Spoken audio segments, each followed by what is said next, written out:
સ્વામિનારાયણ હરે.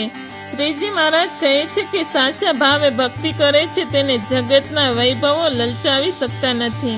જેને ભગવાનના મહાત્મ્ય જ્ઞાનની ખટાશ ચડી હોય તેને પોતાની 10 ઇન્દ્રિયો અને 4 અંતઃકરણ રૂપી દાઢ અંબાઈ જાય છે.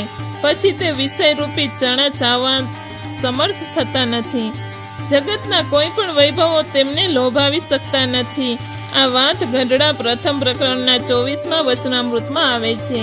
આ જગતમાં માણસને માયા બહુ વાલી લાગે છે. મરે ત્યાં સુધી માયા મૂકતા નથી ને પરમેશ્વરમાં ચોટતા નથી. દેવાનંદ સ્વામીના સમાગમથી એક રાજપૂતને ચપકી લાગી.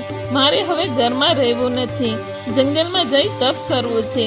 સ્વામીજી, હું તમારી સાથે ચાલીશ, મને સાધુ થવું છે. સ્વામીએ કહ્યું, તમારે ઘરેથી રજા લઈ આવો.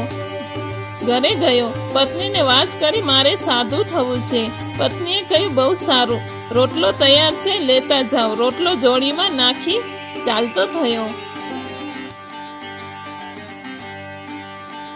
ગામના ઝાપે આવ્યો. ત્યાં વિચાર આવ્યો, હું જાઉં છું પણ મારા નાના ઘોડાનું શું થશે? કોઈકના ખેતરમાં જશે તો કોઈક મારશે તો મરી જશે, માટે ઘોડાને સાથે લેતો જાઉં. પાછો ઘરે આવ્યો. ઘરવાળી બોલી, કેમ પાછા આવ્યા? ઘોડો તમારાથી સચવાશે નહીં, તેને લેવા આવ્યો છું. પત્નીએ કહ્યું, લઈ જાઓ, લપ મટે. ઘોડો લઈ ચાલ્યો જાય છે. આગળ ગયો, જંગલમાં ઘાસ જોયું, વળ્યો પાછો આવ્યો ઘરે. પત્નીએ પૂછ્યું, કેમ પાછા આવ્યા? તને કહેવા આવ્યો છું, જંગલમાં ઘાસ મોટું છે તે લઈ આવજે, ગાયને ચાર્ય નિર્વાહ થશે. પત્નીએ કહ્યું, ઘરમાં વાસના શું કામ રાખો છો? અમે અમારું ઉકેલી લેશું, તમે સાધુ ભેગા જાઓ. વળી ચાલતો થયો. 1 કિલોમીટર ગયો ને વિચાર થયો, દીકરાની ભલામણ દેતા ભૂલી ગયો છું. પાછો આવ્યો. પત્નીએ પૂછ્યું, કેમ આટા મારો છો? દીકરાને સાચવજે, દૂધ પાજે, દુખી ન કરજે, ભલામણ દેવા આવ્યો છું. પત્ની બોલ્યા, મારા પિત્યા, તારાથી સાધુ ન થવાય. ઘોડામાંથી, ઘાસમાંથી, પુત્ર પરિવારમાંથી આસક્તિ ગઈ નથી. ચટક્યો વૈરાગ્ય પાર ઉતારે નહીં, જ્ઞાનયુક્ત વૈરાગ્ય પાર ઉતારે છે.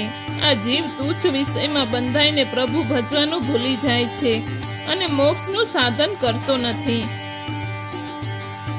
જે ખોટું છે તેમાં આપણે વળગી રહ્યા છીએ અને જે સાચું છે તેને સમજતા નથી. આ મોટી તકલીફ છે. સાવકાર માણસે કદાચ ખોટા નકલી દાગીના પહેર્યા હોય તો સામાન્ય માણસોને એ ઘરેણા સાચા જ છે એમ લાગે. સાચા ઝવેરી તેને પારખી શકે. દાગીનો સાચો છે કે ખોટો, ઝવેરી જેવા સંતો જ આ સંસાર ખોટો છે, અસત્ય છે એવું સમજી શકે છે. બાકી સાધારણ માનવી તો સંસારમાં રસ બસ થઈ જાય છે. સંસાર સાચો ને મીઠો મધુરો લાગે છે, જગતમાં તે ગૂંચવાઈ જાય છે. સજાન સ્વામી મહારાજની જય.